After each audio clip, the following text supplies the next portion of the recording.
I'm Lexi with DMC. Today I will be showing you how to use the DBS-CG1 and DBS-CG1-F fixtures. These tools assist to calibrate DMC's manual and pneumatic two-step banding tools. The DBS-CG1 force gauge calibration fixture allows operators to measure the exact tension produced by the tool. It can be used with DMC's DBS-1200, DBS-1100, PBT-1100, and PMBT-1200 tools. DBS-CG1-F is a freestanding holding fixture, which aids in the calibration process by securing the DBS-CG1 and banding tool in place. To check the manual banding tool's calibration, start by setting up the fixture. When you receive the fixture, there will be two positioning blocks already installed. Ensure that the block marked with a 3 is on the left side of the fixture, and the block marked with a 2 is on the right side. Next, position the DBS-CG1 so the dial of the gauge is facing you. Flip the cam handle clockwise into the locked position. Next, take an unused band and remove the buckle. Ensure that the banding material is 3 to 4 inches long. Now, insert the band through the adapter plate on the fixture. Push until it passes beyond the teeth of the gripper jaws and stops. Check the engagement of the band by pulling on it a few times. Now, take your tool and insert the other end of the band into the nose of the tool until the nose engages with the adapter plate of the DBS-CG1. Next, take the tool and DBS-CG1 and place it on the fixture. The tool should now be resting on the blocks labeled 2 and 3, and the DBS-CG1 should be nested in the left side of the fixture. Now, to lock the tool into the fixture, install the rear guide block. Position block H over the rear of the banding tool, with the H facing upwards. Ensure that the riser plate used to help secure the tool is in use as marked on the fixture. Close the 2 clamps on the fixture. Now, activate the banding tool until the tool reaches maximum tension. Read the position of the indicating needle on the gauge. This value indicates the tool's maximum pull tension measured in pounds.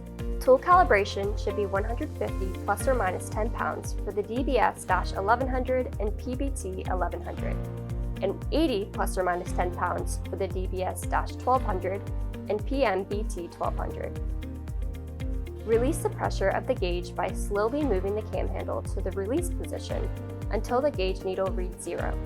Unclamp the tool from the fixture by unlocking the front and rear clamps and removing the rear guide block.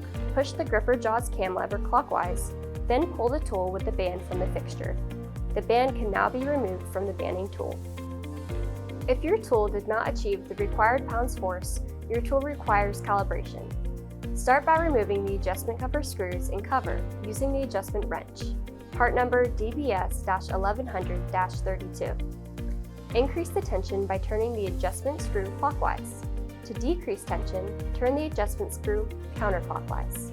Then, replace the adjustment cover and cover screws. Now, recheck the tool's calibration. If the adjustment did not bring the tool within proper calibration, repeat the process until the tool is calibrated correctly.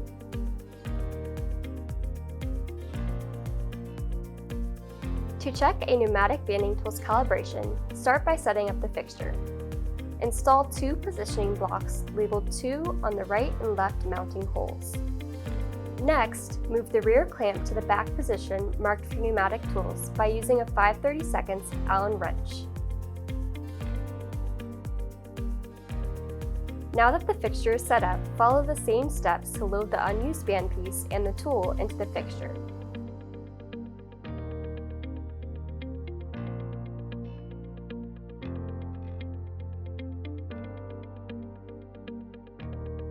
The tool should now be resting on the blocks labeled 2 and 2.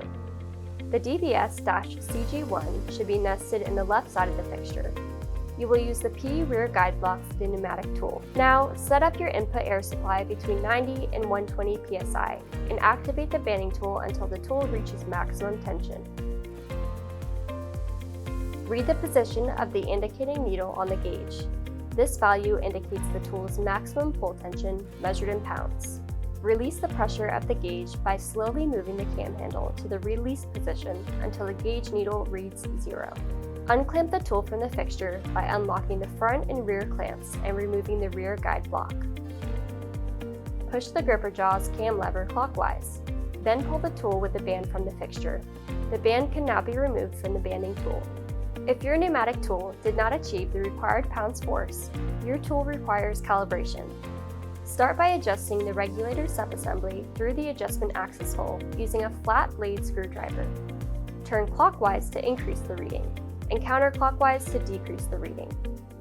The reading on the regulator subassembly should fall within the green range of the pressure gauge. Now recheck the tool's calibration. If the adjustment did not bring the tool within proper calibration, repeat the process until the tool is calibrated correctly. Thanks for watching this video. For more information on banding calibration tooling, visit our website at www.dmctools.com. And don't forget to subscribe and follow us on LinkedIn, Facebook, Instagram, and X.